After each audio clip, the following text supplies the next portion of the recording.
अन्ने ब्रह्मा रसे विष्णु भोक्ता देवो महेश्वर इति सज्जन्त्य यो भुक्त्वा दृष्टि दोषो न बाध्य।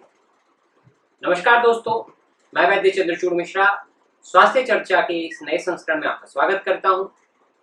जैसा इस श्लोक में बताया गया, अन्न में ब्रह्मा जी का स्वरूप होता है, अन्न के रस में भगवान विष्णु का स्वरूप होता है और अन्न का जो भोक्ता है वह साक्षात रुद्र रूप होता है।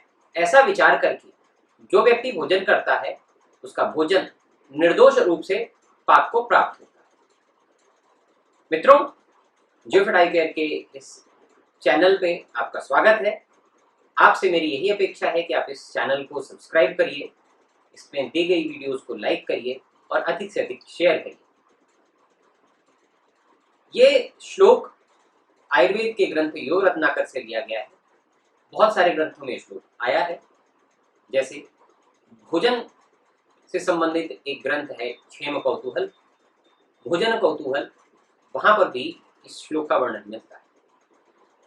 प्रश्न उठता है कि आखिर इस श्लोक का महत्व क्या है।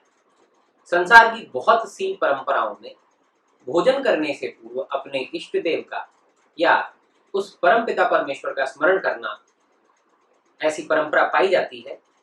जैसे कुछ धर्मों में भोजन करने से पूर्व पूरा परिवार एक साथ बैठकर ईश्वर को इतना सरस सुस्वादु भोजन उसने हमें दिया, इसके लिए धन्यवाद देता है और ये प्रार्थना करता है कि हे ईश्वर, इसी प्रकार से संसार के प्रत्येक प्राणी का पेट भरिए, उनको उदरपूर्ति करिए और कोई भूखा न सो। आयुर्वेद में भी भोजन को प्रारंभ करने से पहले ईश्वर का स्मरण करने की परंपरा पाई जाती है। यह श्लोक इसी परंपरा के अंतर्गत आता है। अगर इस श्लोक पर विचार करें तो इसका जो मूल महत्व है वो यह है कि भोजन करने से पूर्व हमें अन्य सभी बातों का त्याग करके ईश्वर का स्मरण करके तन्मना होकर के भोजन करना चाहिए। अष्टविध आहार विशेषायतन या द्वादश आचरण विचार, जो चरक संहिता या सुश्रुत संहिता दोनों में मिले हैं, इनमें कहीं पे भी आपको ये नहीं मिलेगा कि हड़बड़ाहट में भोजन करिए। कहा भी जाता है हड़बड़ी में किया गया भोजन मार्ग गमन को प्राप्त होता है। इसीलिए आपके मस्तिष्क को भोजन पर केंद्रित करने के लिए उससे पहले देव स्मरण का विधान हमारी संहिताओं में दिया गया, ऐसा मेरा मानना है। भोजन की चर्चा चल रही है। इससे पहले वीडियो में हमने भोजन पात्र के संबंध में चर्चा की थी। आज उसी चर्चा को आगे बढ़ाते हैं और संसार में प्रचलित कुछ विशिष्ट भोजन पात्रों का गुणधर्म हम आपको बताते हैं। कांसा, पीतल, बेल मेटल, इस तरह के पात्र बहुत लंबे समय से हमारी परंपराओं में प्रयोग किए जाते रहे हैं। दक्षिण भारत में आज भी बहुतायत में ऐसे पात्रों का प्रयोग होता है। कांसे के अगर पात्र की बात करते हैं तो कांसे के पात्र के लिए संहिताओं में कहा जाता है कांस्यम बुद्धिप्रदम रुच्यम रक्त पित्त प्रसाद। साथ ही साथ पैत्तलम वातहित रुक्षम उष्णम किमी कृमि कफ प्रणुत, अर्थात जो कांसे का बर्तन, ये कांसे का गुण है, ये बुद्धि प्रदम होता है, बुद्धि को बढ़ाता है। रुच्यम, इसमें किया गया भोजन में रुचि की वृद्धि होती है। अगर कांसे के बर्तन में हम रख करके भोजन ग्रहण करते हैं तो भोजन में रुचि बढ़ती है, अरुचि की समस्या समाप्त होती है। रक्त पित्त प्रसादन, रक्त और पित्त प्रसादन का यहाँ पे अर्थ ये लिया जाता है कि इनके अंदर जो दोष उत्पन्न हो चुके हों किन्हीं भी कारणों से, उन दोषों को समन करके इन्हें इनके प्राकृतिक गुणों में लाने में सहायता करने का काम कांसे का होता है। इसीलिए कांसे के बर्तन में अगर हम भोजन करते हैं तो ये गुण हमें प्राप्त। वात हृत होता है, वात का शमन करता है। रुक्ष और उष्ण गुण वाला होता है। कृमि कफ प्रणुत, कृमि और कफ का शमन करने वाला ऐसा कांसे का बर्तन बताए। लोहा, स्टेनलेस स्टील, इनका प्रचलन अभी भी बहुत ज्यादा है और अधिकांश घरों में इसके बर्तन देखने को मिलते हैं। इनके क्या गुण है, इनके बारे में एक बार चर्चा करते हैं। आयसे पात्रे च भोजनम सिद्धिकारकम। आयस लोहे के बने हुए बर्तन में किया गया भोजन सिद्धिकारक होता है।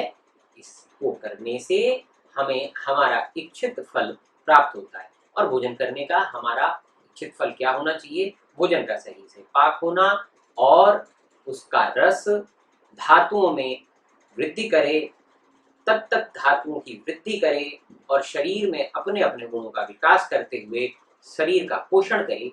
ऐसा हमारा मंतव्य होता है जब हम भोजन करते हैं। इस मंतव्य की पूर्ति करने वाला होता है, इसलिए इसे सिद्धिकारक है। सोथ पांडु हरम, बहुत इंपॉर्टेंट बात है।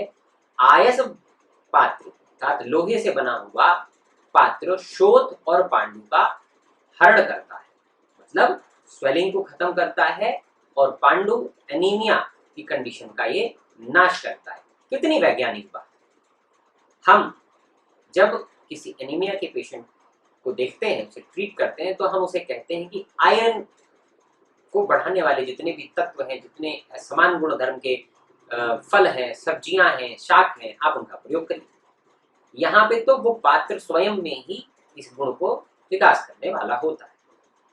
ये देखा भी गया है, आयरन की कमी से स्वेलिंग भी होती है और शरीर में कमजोरी भी आती है। इन दोनों चीजों को ठीक करने में आयरन से बना हुआ आयस पात्र हमारी मदद करता है। इसीलिए कहा गया बल्यम होता है, कामलापहम, एनीमिया खत्म करने में उत्तमम, बहुत ही श्रेष्ठ माना गया है। इस तरह का ये लोहे का बर्तन होता है। बहुत सी जगह मिट्टी के बर्तनों का भी प्रचलन है और अलग अलग तरह के मिट्टी के बर्तन पाए जाते हैं। आज के समय की बात करें तो टेराकोटा के बर्तनों का प्रचलन धीरे धीरे बढ़ रहा है। इनके बारे में क्या कहा गया है संहिताओं में, एक बार देखते हैं। शैलजे मृणमये पात्रे भोजनम श्री निवारण, पत्थर के या मिट्टी के बने हुए पात्रों में भोजन करने से श्री निवारणम, आपकी श्री अर्थात आपकी समृद्धि का नाश होता है, ऐसा बताया गया। अतः इसका मतलब ये नहीं है कि इन बर्तनों में आपको भोजन करना ही नहीं चाहिए। इसका मतलब ये होता है कि ऐसे बर्तनों में आपको हमेशा भोजन नहीं करना चाहिए। यदा कदा के लिए आप इनका प्रयोग कर सकते हैं, लेकिन नित्य प्रति भोजन करने के लिए ऐसे पात्रों का प्रयोग करना उचित नहीं माना जा सकता। इसका कारण जो मेरी समझ में आता है, मिट्टी से बने हुए भोजन पात्र हो सकता है, क्योंकि अभी हमने देखा कि भोजन जिस पात्र में किया जा रहा है उसका गुण उस भोजन में आता है। तो मिट्टी के पात्र में बना हुआ भोजन शरीर के अंदर सूक्ष्म रूप के मिट्टी के कणों को डालता है। ऐसा मानते हुए हम ये सोच सकते हैं कि मिट्टी का अधिक भक्षण भी आचार्य चरक ने एनीमिया का कारण, पांडु कामला का कारण बताया है। इस नाते ऐसे पात्रों का प्रयोग वर्जित किया गया है। दारुद भावे, लकड़ी से बने हुए बर्तनों का भी आजकल प्रयोग हो रहा है। बहुत सारी जो आपकी कलछियां हैं वो लकड़ी की बनी हुई, चम्मच, स्पून, सर्विंग स्पून, इस तरह से आजकल प्रयोग में लाए जा रहे हैं। तो इनका गुण क्या बताते हैं? विशेषेण रुचिदम, विशेष रूप से ये भोजन में रुचि उत्पन्न करने वाले होते हैं और साथ ही साथ श्लेष्मकारी, कफ की वृद्धि करते हैं। तो ऐसे लोग जिनमें पहले से ही शरीर में कफ की वृद्धि हो, मेदस्वी हो, मोटे हो, इन लोगों को भोजन के पात्र के रूप में लकड़ी से बने हुए भोजन पात्रों का प्रयोग करने से पहले एक बार विचार करना चाहिए, ऐसा मेरा मत। पत्तों का प्रयोग भारतवर्ष में बहुत समय से होता आ रहा है भोजन परोसने में। हमने देखा है केले के पत्ते का प्रयोग दक्षिण भारत में बहुतायत में किया। आखिर ऐसा करने के पीछे क्या लॉजिक हो सकता है, संहिताएं क्या कहती हैं, एक बार देखते हैं। पात्रम पत्रमयम रुच्यम, पत्तों से बना हुआ जो पात्र है रुच्यम, वो भोजन में रुचि उत्पन्न करता है। दीपनम, भोजन में दीपन गुण का होता है। दीपन गुण का मतलब होता है वो एज एपेटाइजर काम करता है, आपकी भूख को बढ़ाता है। विष पापनुत, विष का शमन करता है और पाप का भी शमन करता है।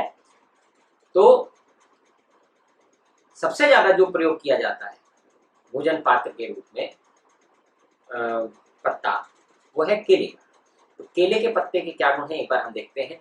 रंभा पत्रे अशनम, रंभा अर्थात केले के पत्ते पर किया गया भोजन। हृदयम रुच्यम वृष्यम, हृदय होता है, रुच्य होता है, वृष्य होता है, धातुओं की वृद्धि करता है। बल आग्निदम, बल और अग्नि की वृद्धि करता है। अग्नि का मतलब हमारी जो जाठराग्नि है, हमारी जो डाइजेस्टिव पावर है, उसको बढ़ाने का काम करता है।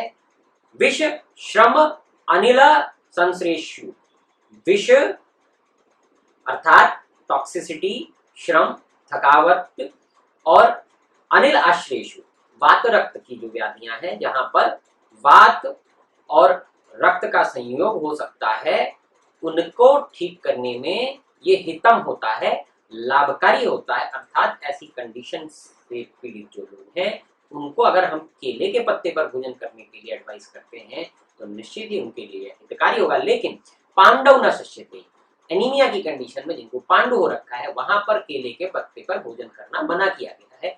जैसा पहले हमने देखा, ऐसे लोगों को हमें आयसे पात्रे, लोहे से बने हुए बर्तनों में भोजन का विधान बताया गया है। तो भोजन पात्र का जो ये एक हमारा चर्चा चल रही थी आज